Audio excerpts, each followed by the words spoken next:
So, what's really funny is that I just recorded a 30-minute video about this, and then my camera app shut off. So, um, I guess that's a sign from the universe to shorten what I'm going to say, make it short and sweet. So, I will. This video is about how it's been after 3 years or 3 years after ayahuasca. And to be honest, I don't think I would have been able to get through the pandemic without having done ayahuasca. It has given me, just COVID in general, it has given me enough time finally to integrate a lot of what I've learned. Not all of it, definitely not. I definitely believe that it does take a lifetime to unravel what ayahuasca is trying to teach you. And I've definitely learned a lot. I've learned so much about myself in this past year, to the point where I have actually tried to kill myself by walking in traffic with my dog.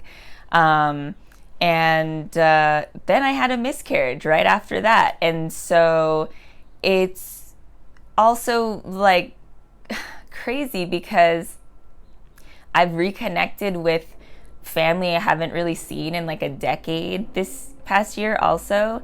And I just keep hearing about all these deaths.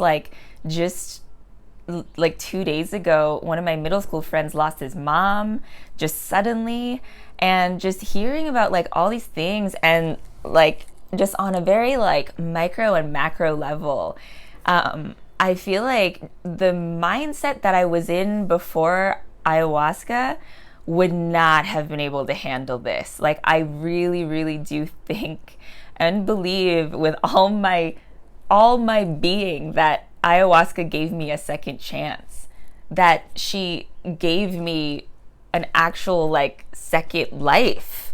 Because yeah, just how negative I was before, it was a lot of fear passed down from my mom. Oh, low battery. A lot of fear passed down from my mom, from living in a third world country. She's an immigrant from the Philippines, and she grew up in a family of 8 who were really poor. And so there was always fear of like this lack, scarcity. And so she passed along those fears to me, but in such a capitalist society, it just it made it so that consumerism became my life. And it's just what I was subconsciously taught. And we are just raised in a culture that believes in linear time. And what ayahuasca showed me was cyclical time, which now I know is just, it's an indigenous principle, because indigenous people, they lived with the land. They didn't take advantage of the land. They lived with the land. And living with the land, it teaches you that everything is a cycle. And when you start to get into the flow of that cycle, it's easier to accept things, but then it's also really devastating to know that things are just going to get worse. And that's why we're going through this right now. And it's all a lesson. And COVID definitely seems like a lesson from Mother Nature to me. It's like asking us, and she's like asking us to change or die, basically. And that old version of me would not have been okay with that, would not have been okay with change. And so I'm really, really grateful. And I'm also really, really grateful to have had the time, as difficult as it has been. This time has been hard on everyone. It's basically like a pressure cooker. And we're all lashing out in different ways. We're all figuring out how to deal with our emotions. And as someone diagnosed as bipolar, it has been a very roller coastery time, to where I've literally had to stop talking to most people in order to talk to myself, to get to know myself, because I see now that getting to know myself has been the only thing that helps, because the more I get to know myself, the more I see that I just want to do good in the world, that I want to help somehow. And I used to think that I was such a monster when looking around at these big businesses and the governments that are oppressing all these people. Like, those are the real monsters. All these billionaires who, like, don't even need to be billionaires. Like, what do you need with that much money when, look at the world, it's dying. But because of all that fear makes you cling. And I am so glad that I got to experience this sort of death with ayahuasca. And I feel like even just that experience alone was such a gift from this higher power, is what I saw. Like, I definitely believe that doing ayahuasca, you feel like you are with, you know, more than even just shrooms or psychedelics in general. Like, you're with an entity, and that entity is actually interacting with you. And by the time I chose to actually book the tickets to Peru and Dreamglade to do ayahuasca, I was ready to die. I wanted to kill myself every day. I hated my life. I hated my job. I was looking up how to kill myself all the time. And I was in a loving relationship and so lucky, but there was just something inside of me that I hated so much. I just wanted to die. And that's like a huge thing with bipolar people, because they feel so deeply. And emotional pain doesn't have a ceiling. Like, if your physical body gets hurt, if you break a bone, it heals. And there's like a certain amount of pain that you can feel in your body, but like emotional pain is a different pain. And sometimes, you know, like, and I mean, like, no one knows what's going on in our head unless we share it. And if you hate yourself so much, of course you're not going to want to share your voice, because you feel like you're a piece of shit, right? So I felt like a piece of shit for like my whole life. And then my dad died in 2015. So it's been 5 years since then, 3 years since the ayahuasca. And so the past 5 years have been a doozy, like, seriously. So my dad died. Let me just go through it really quick. So just to like, yeah. So my dad died. I was unemployed at the time because the first animation job I had at ADHD went under. And so when he died, my mom also, she had lost one of her jobs that she was working. And so she didn't know how she was going to pay for the house. And then me and my husband, we were working at the same company. And so we were unemployed. We couldn't find a job for like a year. And I just thought that we were going to all be homeless. And so at this, like, really what seemed like the darkest night of my soul, right? The next day after my dad died, I got an email from Warner Brothers for a job that I hadn't even directly applied to. And since then, it's like been such a roller coaster, because that old version of me was just not fit to work an animation job, a creative job in general, because she hated herself so much that all she could do was compare. And all she could do was want to be the best, but not want to do the work to be the best, which doesn't even exist. So yeah, like, and so in these past 5 years, I've gotten like my first real animation job, and then I've become disillusioned because that hatred for myself made me like not able to even draw, and made me have so much anxiety and be affected by the people around me so much, because I had like no space inside of myself for anybody else except for me. And what a lonely world that was.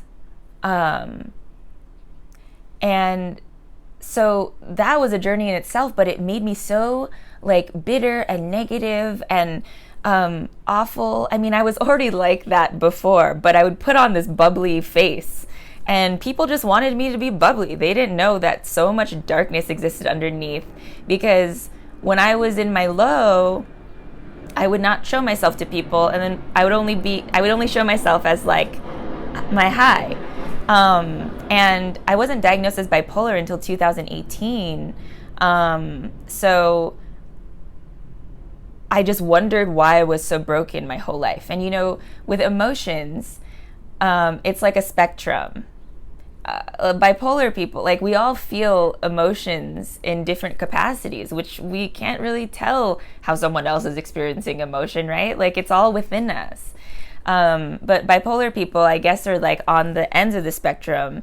And so basically, like, if it's like a pendulum, it's like swinging so fast that you're rarely in the in-between, and that's why you take medication. So anyways, that's another video. I was in a really bad place when my dad died, and I knew he was sick, but I thought he was invincible. And it just came all of a sudden, like, he died right after we took him to Disneyland, because apparently he tried to kill himself, but then he also had pneumonia, but he was also already sick with COPD, which pneumonia was like a death sentence, but my mom said she found a noose also. And it seemed like he overdosed. So, like, I think he was just in a lot of pain. And I didn't know that he was in a lot of pain. And I think when we don't let other people know that we're in a lot of pain, we feel so alone. And there is so much pain in the world right now. And I feel like a lot of people don't know how to express it. They don't even know how to feel it. And so they lash out in all of these ways, which is why we see the conspiracy theories, which is why we see all the anger and the racism and the sexism, and we see big businesses, corporations, and governments just clinging to their power because they know deep down that those structures are crumbling, and they're trying to cling to those so hard just to make it so that we, the people who are waking up, so that we don't have any more choices, so that we stay down. And that is fucked up. And that is something that I did not see before, because I didn't want to admit that this American dream wasn't real. But you know what? When we find out that a dream isn't real or is not what we thought it would be, we make a new dream. And I really do feel like we as a world have to come together now to make a new dream. And this is the result of a lot of integration. Like, after my dad died and I got diagnosed, and then I didn't even know what my dad had been diagnosed with because my mom would never tell me. She like doesn't even know. But my aunt told me it was schizophrenia. And so to find out only after he died that he had been diagnosed with this thing my whole life, and that's why he acted the way he did, that's why he had those episodes that I didn't understand, that it's something that I wanted to avoid in myself for my whole life. And I had a lot of that. I wanted to avoid my whole existence. And I'm sure a lot of people can relate to that. It's like you look inside yourself and all you feel is shame and hurt and pain and guilt. And you don't want to look at that, so you justify it. You make excuses. And I didn't realize how much that way of living was destroying me, destroying my soul. And so by the time it was 2018, that was like 3 years after my dad died, and I still had no idea how to deal with the grief. And to even think about all the death that is happening right now to people. When my dad died, I felt like it was like joining a club that I didn't want to join. And one of my friends whose dad died around the same time told me that. And to see that so many people now are joining that club and they don't know how to handle it, and that it takes years to even understand how to navigate through grief, because grief is so transformative.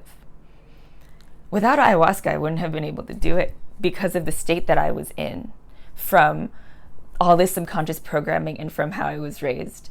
And so throughout COVID, I've just been integrating what I've learned through all of that.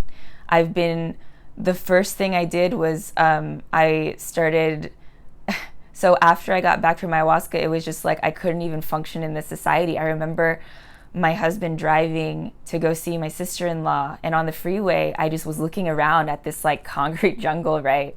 I live in LA, being like, oh my God, what am I doing here? I need to go back to the jungle. It was just this obsession of, I need to go back to the jungle. And I remember screaming in the car and pounding on the window saying, get me out of here. I can't live here. Take me back to the jungle. And like after having the experience, that I'm really grateful for this experience. I'm so grateful my mom did this, but she took me to the Philippines when I was 3, and then when I was 8, and then when I was 18. And I had no idea how much those experiences would change my life. And I also had no idea how much those experiences would make me feel so different than classmates, than everyone I was around. And when I went to Peru, it was like going home. When I met Mother Ayahuasca, it was like, this is what I always knew was true, but I was trying to keep down. And so this past year and a half during COVID has just been an unfolding process. And it's just been a lot of getting to know myself and crying.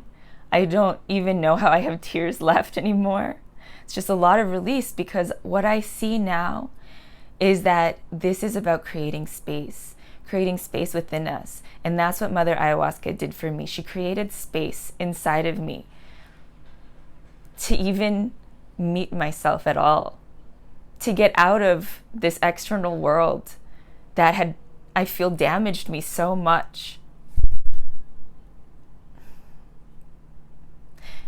And that's why I say she gave me a second chance, because even the day after, it was like looking at a new person. When I looked down at my body, my whole perception had changed. And I don't know what else could do that.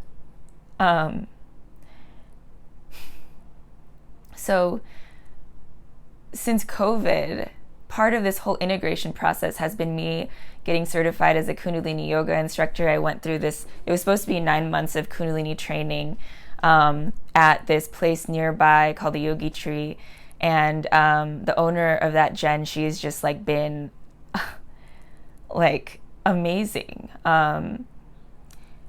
Ayahuasca opened me up to a completely different world that was kind and loving and nurturing, and it wasn't so terrifying like what my mom and what society had taught it to me to be. It's like I was so closed off to it before, and I didn't realize that until I came back and started to open myself up to expanding my world and learning new things and change. I used to think I was so good at change, but when I got back from ayahuasca, it showed me that I wasn't at all, because I had to create a completely different life, a completely new life, especially during COVID, when I ended up quitting my job and starting a business that is now on pause because I wanted to solidify the message. It's like I saw that I was just trying to rush everything, and I needed to spend the time to heal and get to know myself first. And I really do believe that this is what Mother Nature is telling us to do, to get to know ourselves, to figure out how to save this world and how to save her. And we've had so many chances, and I feel so much regret sometimes. I'm trying not to regret anything anymore, though. But I still feel a lot of shame and guilt for how little I cared before, when I was so self-centered, when I was so egotistical, when all I could focus on was how shitty I was. And that really separated me from the rest of society, because I was so set in my unbelonging, and everyone was so different from me that I thought I was so special. But no. Since COVID, I've joined these activist and indigenous groups, global organizations that have shown me how universal all of this pain and suffering is, no matter the color of our skin, no matter where we are in the world, no matter what languages we speak.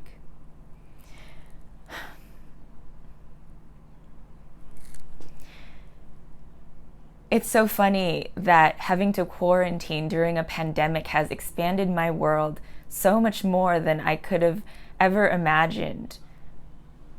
before, pre-COVID world. My world was so small, and it's because I was taught to keep it small. I was taught to stay in a box. I was taught to be a certain way. But just by the nature of even being mixed race, half Filipino and half white, it's just, you know, and then meeting people who are also mixed and who also feel this way. It's just shown me that I've been so blind for the majority of my life, and it has held me back from so much. It's made me miss out on so many relationships and opportunities, but also I was disconnected from myself for so long that it hurts. And now it's code red for humanity already. Now there's no more time. And I feel like I've just been off somewhere else. And I just hope that other people are coming to these realizations because, and I mean, I know they are, but for me, I don't know how I could have done it without ayahuasca. I don't know how I would have had the courage to join these organizations in the first place, to even open myself up enough to care, to get out of myself enough. That's why I suppose that you can call it an ego death, because that version of my ego died when I went to in my third ceremony. And I suppose I'm still like a baby in a lot of ways, because that was only 2 years ago. But if you think about it, COVID is really accelerating our growth. And I really do believe that if we didn't have this situation, a lot of what has been happening wouldn't have come to light. And in order to fix it, I don't like using the word fix, but in order to change it, in order to transform it and transmute all of these things that are happening, we have to first look at it and face it, and that is hard. And so I hope that people are finding their own ways without ayahuasca or with ayahuasca, or finding communities that expand their minds in a similar way. But yeah, I suppose after 3 years of ayahuasca, I finally feel ready to share this perspective. I've finally gone to the point where I can articulate it to some degree. And that's what I want to do with this business that I shut down because I didn't know what to do with it. Hastira. This came to me from ayahuasca, through ayahuasca. And I'm so grateful that I was able to actually get over the fear of starting it last year, but I've had to do a lot of work, and I've been just in a cave, and it's been dark and scary. I've come to a lot of realizations, hard realizations, things that I didn't ever want to look at. And it was all of these things that they were in the shadow. That's why, you know, in Carl Jung's collective unconscious, it's the shadow. It's all the stuff that exists and you don't want to look at. Like, no wonder Peter Pan hated his shadow, right? Because your shadow forces you. I don't like force either. Your shadow encourages you to grow. But you have to be willing to, and have the courage to look at it. And to accept it and embrace it rather than hate it, rather than see it as a monster. And I'm done seeing it as a monster, because as we have seen, there are so many monsters, real monsters in this world that are destroying it. So it's time to rise up against that, to actually look within ourselves and find that light in the darkness, that light that exists because of the darkness, and shine that light for other people, because every little bit helps right now. And I'm so, so grateful to Mother Ayahuasca for opening me up to even become this version of myself, because I'm terrified to even think about who I could have been. But it won't do me any good to worry about it, so I just got to move forward, as we all do. But just think about Who are you becoming? And where does that come from? Because those are the questions that you need to ask yourself in order to really grow, to get to the point where we can change something, anything. Or we won't have a world left.